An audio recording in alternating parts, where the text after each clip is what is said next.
Charlotte's apartment market performed much better than expected in 2010, ranking among the nation's leaders for occupancy growth. Could this be a sleeper candidate to be one of the better performers of 2011? Welcome to Apartment Market Dynamics from MPF Research. I'm Jay Parsons with your Charlotte update. The recession of the past few years seemed to diminish Charlotte's reputation as one of the South's trendier markets. In fact, that title seemed to have been taken away by in-state rival Raleigh.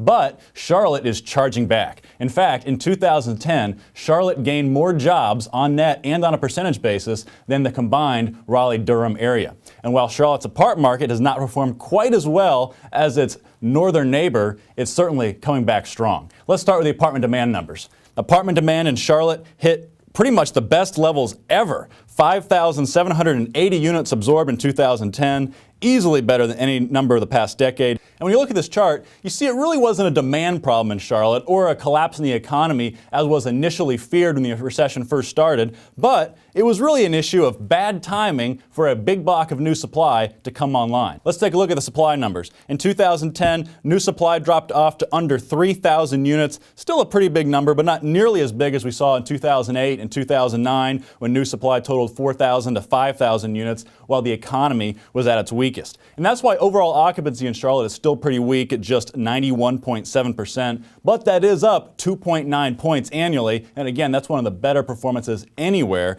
in the country. And with occupancy in recovery mode, same-store rental rates improved only 0.9% year over year. Okay, so those key numbers don't look very good, overall occupancy and annual rent growth, but when we drill deeper into the data, we see some very positive signs. Starting with this, number one is that all of that new supply over the past few years has actually leased up very well, perhaps surprisingly.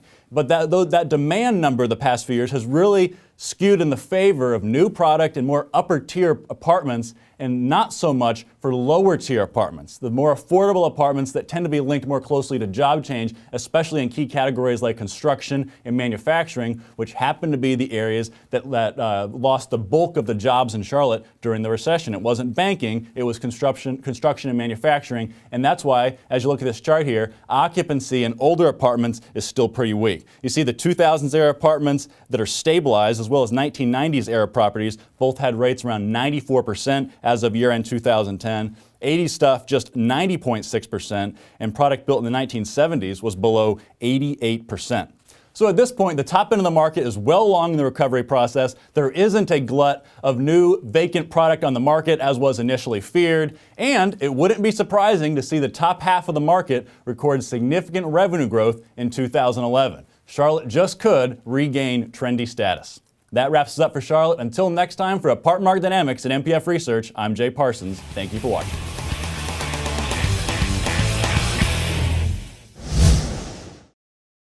Want more? Go deeper with NPF Research's apartment market reports. From a national level, down to individual metros, to specific neighborhoods, NPF Research has been providing unparalleled apartment market intelligence to the multifamily industry for almost 5 decades. Learn more by contacting us at 877-284-4938 or visit www.npfresearch.com and click on Market Reports.